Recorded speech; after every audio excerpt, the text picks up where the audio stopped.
Welcome to Telugu one news. నేను Mahalakshmi. Tollywood silence కారణం ఏంటో తెలుసా? తెలుగు సినీ పరిశ్రమకు అందరికీ తెలిసిన కారణాలతోనే ఏపీలోని జగన్ సర్కార్ పట్ల ఒకంత అయిష్టత ఉంది. సినిమాల విడుదల, సినిమా టికెట్ల ధరల విషయంలో జగన్ సర్కార్ ఒకంత దుర్మార్గంగా వ్యవహరించిందన్న విషయంలో సినీ పరిశ్రమ జగన్ సర్కార్ విషయంలో కినుకతో ఉందనడంలో సందేహమే లేదు. అయితే సినీ పరిశ్రమలో దిగ్గజాలనదగ్గ ఎవ్వరూ కూడా బాహాటంగా జగన్ సర్కార్ విధానాలకు వ్యతిరేకంగా పన్నెత్తు మాట అనలేదు. పైపెచ్చు ఆలీ, పోసాని వంటి కమెడియన్ల వంటి మధ్యవర్తిత్వంతో టికెట్ల విషయంలో జగన్తో బార్గెనింగ్కు ప్రయత్నించి ఘోరంగా విఫలమయ్యారు. ఆ సందర్భంగా తెలుగు సినీ హీరోలకు ఒకంత అవమానం జరిగిందని కూడా అప్పట్లో వార్తలు వచ్చాయి. అయితే ఆ విషయాలను పరిశ్రమకు చెందిన ఎవరూ కూడా బాహాటంగా విమర్శించింది లేదు.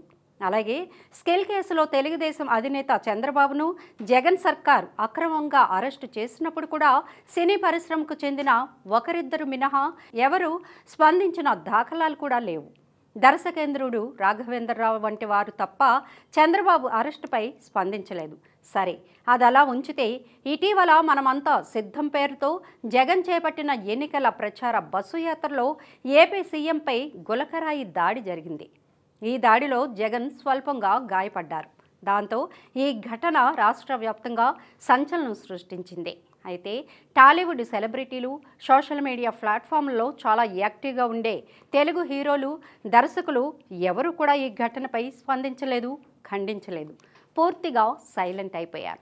రాష్ట్రంలో ఎన్నికలకు కేవలం 4 వారాల ముందు రాష్ట్ర ముఖ్యమంత్రి, ఆఫ్కోర్స్ ఆపద్ధర్మ ముఖ్యమంత్రి అనుకోండి, ఆయనపై దాడి జరిగితే సినీ పరిశ్రమ నుంచి ఎవరు స్పందించకపోవడం ఆశ్చర్యం.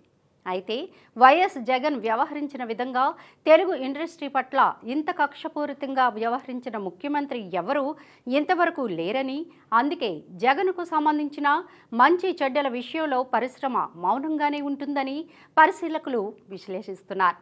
కొత్త సినిమా రిలీజ్ సందర్భంగా టికెట్ల ధరల పెంపు కోసం, బెనిఫిట్ షోల కోసం పరిశ్రమలో దిగ్గజ హీరోలు తన దగ్గరకు వచ్చి వేడుకునేలా చేసుకున్న జగన్ పట్ల ఇండస్ట్రీలో ఓ విధమైన వ్యతిరేక భావన ఉందని అంటున్నారు. అయినా ఎన్నికల ముందు జరిగిన ఈ సంఘటనను ఖండిస్తూనో మరోలాగానో స్పందించడం కంటే ఎన్నికల ఫలితాలు వచ్చే వరకు వేచి చూడడమే బెటర్ అన్నట్లుగా తెలుగు సినీ పరిశ్రమ వ్యవహరిస్తోందని విశ్లేషిస్తున్నారు. జగన్పై దాడిని ఖండించి ఆయనకు అనవసర మైలేజీ ఇవ్వడం ఎందుకన్నట్లుగా మౌనంగా ఉండిపోయారంటున్నారు. జగన్ పార్టీలో ఉన్న ఆలీ కూడా స్పందించిన దాఖలాలు లేవు. పార్టీ టికెట్ కోసం గత 5 ఏళ్లుగా కళ్ళు కాయలు కాచేలా వేచి చూచిన ఆలీకి చివరకు జగన్ రిక్తహస్తమే చూపడంతో ఆయన పార్టీ వ్యవహారాలకు ఇటీవల కాలంలో దూరంగా ఉంటున్నారని చెబుతున్నారు. మొత్తం మీద టాలీవుడ్ ప్రముఖులు, హీరోలు జగన్ విషయంలో స్పందించకపోవడం వారు జగన్ పట్ల సానుకూలంగా లేరన్న సంకేతాలు పంపినట్లేనని అంటున్నారు.